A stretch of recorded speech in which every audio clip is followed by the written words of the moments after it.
People who are guilty of wrongdoing are always haunted by ghosts. Hi, my name is Dr. Natalie Jones. I've worked with victims and perpetrators of abuse. I spent several years working in corrections as well. And I had a lot of good rapport with the people that I've worked with over the years, including the people who've done a lot of bad things.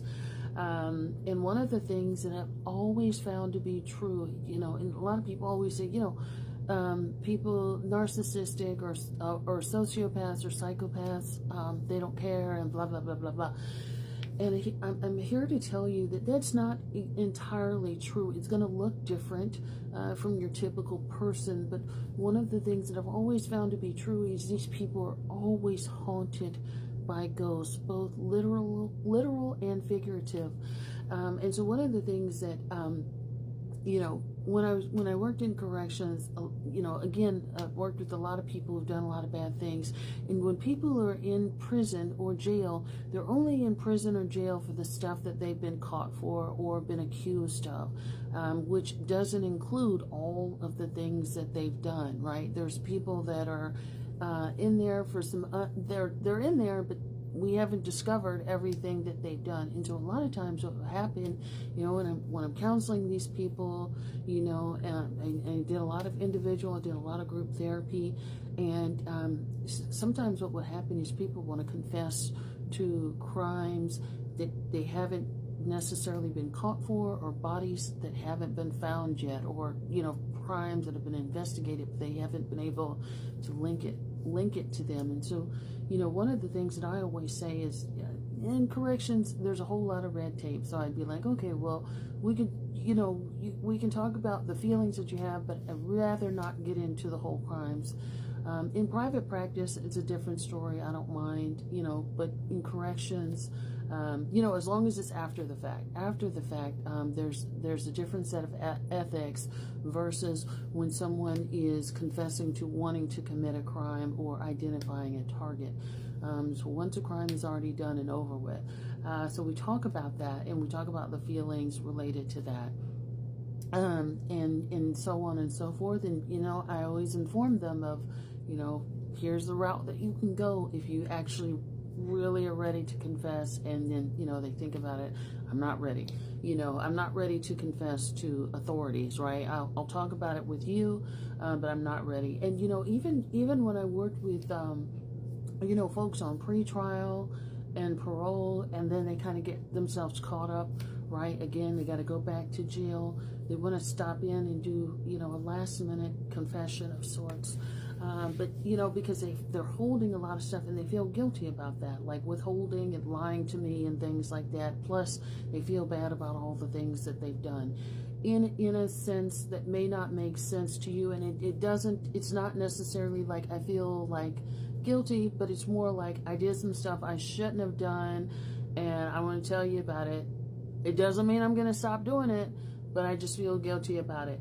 And the same thing, and because they're haunted by the things that they're doing, and they know that me, their person that they're talking to, I expect better from you, right? Like, I expect you to actually rehabilitate. I expect you to reform and do what you're supposed to do. Like, so I'm modeling appropriate behavior for them, right? Plus, they're in a controlled setting in a lot of cases. So I think that kind of stuff makes a difference, right? But there's also people that, like, if you're invested, then okay, I don't feel so bad. You're not going to judge me. You're not going to, but you will tell me what to do. So they kind of feel that way about me. Like, okay, I can tell Dr. Jones, she's not going to, be terribly turned off and not want to work with me again. But she'll advise me of the right way to go and, have me thinking about it. And then, sometimes after people have these feelings of wanting to confess to me, they get really angry and they avoid me for a while, right? Because one of the things that they're upset about is the fact that they actually considered being quote unquote vulnerable and telling on themselves. And so they get really pissed off about that and they take that anger out on me, right? And so that anger comes like avoidance. It comes like, not you, I don't want to talk to you. So that dismissiveness, like, let me just back up out of this dynamic, because I can't even believe that I would allow myself get to a certain point where I'm thinking about wanting to confess to you. So there's that.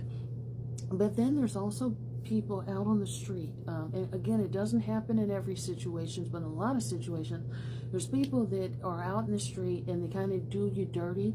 And, they do their wives dirty, they do their husbands dirty, they do their children dirty. And long after those people have, skitty bop bye bye out of that relationship, and they don't have anything to do with that person anymore,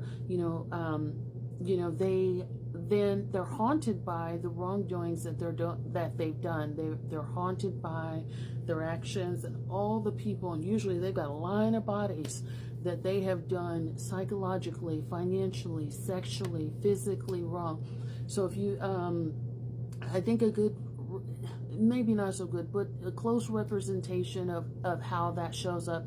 If you guys remember the movie The Color Purple, in the end, Mr. was haunted by, some of the things he had done with Celia. He never said, I'm sorry to her. He had stolen all the money, had kept her from her kids, and all this other kind of stuff. And then, so he wanted to, I think, if my memory serves me right, he worked to get her kids citizenship or something like that, where they could finally meet again. And so that was his way of apologizing or saying that he felt guilty about that. Now, people aren't always like that, but trust and believe. And I've counseled a fair number of people like this to know where they're haunted by people that they've done wrong. And the way that sort of manifests is through nightmares. It manifests through paranoia. It manifests through visions. It manifests through them just sort of really thinking about things over the years that they're bad. That's why so many people, mean, nasty, evil people, you hear about these deathbed confessions, and I've seen enough of them, I've heard enough of them, because I've also worked in skilled nursing and hospice and in the hospital emergency department and things like that. And a lot of people know when they're going to pass. They can feel it coming on, days ahead of time, right before they start to really decline. So they'll do their, last rites, if they will. They'll sort of do a confession of like all of the things that they've done and just sort of get it out, and put it out into the atmosphere. And in a lot of cases, not only do people confess, but they actually start to hallucinate, right? I can't say whether it's real or not, but to them it's real. They actually start to hallucinate and see the ghosts and things at the foot of their bed of the people that they've done harm to.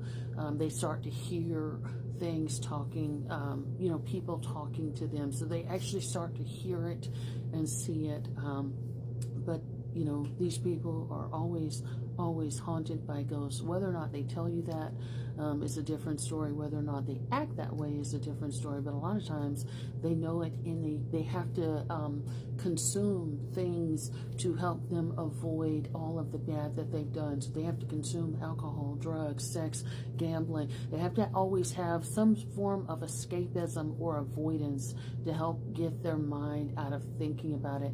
And they'll go as long as they can until they can't anymore. And then when they can't anymore, it becomes a psychological disturbance where that's all they see, and they're haunted by that, and they almost become a tormented soul in some cases. All right, like, share, and follow if this has been helpful. Thank you so much.